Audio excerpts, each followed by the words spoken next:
మళ్ళీ మీ దగ్గర మాట్లాడిద్దాం. రైట్, సాంబశివరావు గారు ఏమంటారు?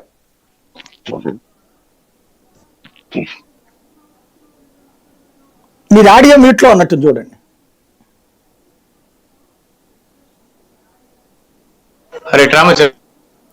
సాంబశివరావు గారు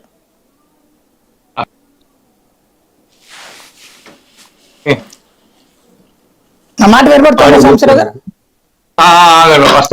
చెప్పండి. వీడియో ఆడియో రెండు మ్యూట్ లో ఉన్నాయి. తీర్పులు రావడానికి ప్రధాన కారణం మా ప్రచార వ్యూహంలో వాళ్ళు ఎంతగా వెనకబడ్డారని తెలిసిపోయింది సార్. 3 పార్టీలకి తెలిసిపోయి ఫ్లయింగ్ కార్డు లాగా ఏ కార్డు డిస్కార్డ్ చేయాలి, ఏ కార్డు టచ్ చేయలేక పీసీ లాగా వాళ్ళు మార్చుకుంటున్నారు రోజుకో క్యాండిడేట్ ని. మా ప్రచార వ్యూహంలో వాళ్ళకి మనం ఎంత వెనకబడిపోయాం, ఎంత తప్పు చేశాం, ఈ కూటమిలో ఎంత వెనకబడిపోయాం అని తెలిసిపోయి తిప్పుకుంటా ఉన్నారు. అంత తప్పది ఏం లేదు.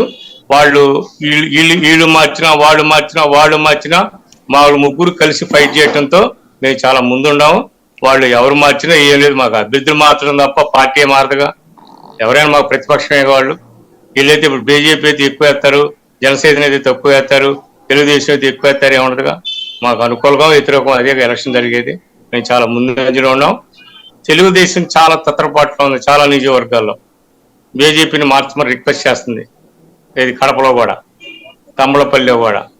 కానీ అక్కడ ఆయన రామ్ కుమార్ గారు చెప్పినట్టు బీజేపీ పార్టీ జాతీయ పార్టీ ఏది మార్చదు. ఒకసారి డిసైడ్ అయిపోయిన తర్వాత ఇట్లా మార్చుకుంటా పోతే చివరి రోజు వరకు మార్చాల్సి వస్తుంది. బీజేపీ పార్లమెంటరీ బోర్డు నిర్ణయం తీసుకున్న తర్వాత ఏదో పెద్ద అవినీతి ఆరోపణలు క్యాండిడేట్ మీద వస్తే తప్ప అసలు మార్చే ప్రశ్నే లేదు. మేము చాలా ముందులో ఉన్నాం. వాళ్ళు ఎవరు మార్చుకున్నా ఏం మార్చుకున్నా అది పార్టీల సహజ లక్షణం. దానికి పెద్ద మేము వాళ్ళని విమర్శించే పని లేదు. ఇది మార్చుకున్నారు, అది మార్చుకున్నారు, ఏదో బై జగనం, ఏదో జనసేనలు ఏదో వాళ్ళకి ఇష్టం వచ్చిన వాళ్ళు క్యాండిడేట్లను వాళ్ళు వదిలేసుకుంటున్నారు. క్యాండిడేట్లు ఎలక్షన్ చేయలేక తెలుగుదేశానికి ఇచ్చుకుంటున్నారు. అది వాళ్ళ ఇష్టం. దాన్ని మేము భావించట్లేదు. అసలు వాళ్ళ గురించి మా ఆలోచన లేదు. మేము చాలా ముందంజలో ఉన్నాం. 54-55% ఓట్ బ్యాంకుతో చాలా స్విమ్ 2019 కన్నా చాలా ముందంజలో ఉన్నాం. అది మా ఒపీనియన్. రైట్. అంటే ఇవాళ వాళ్ళని మీరు రెచ్చగొడుతున్నారన్నది వాస్తవమేనా? రెచ్చగొట్టేదేం సార్? ప్రతిపక్షాన్ని విమర్శిస్తాం, ప్రతిపక్షాన్ని రెచ్చగొడతాం. ప్రతిపక్షాన్ని విమర్శించుకున్నట్టు ఉంటాం. వాళ్ళు నిన్న మొన్న మా దగ్గర డబ్బులు లేవు, ఓల్డ్ ఏజ్ స్కీమ్ 64 లక్షల మంది అని చంద్రబాబు నాయుడు ఫోన్లో పెట్టలా?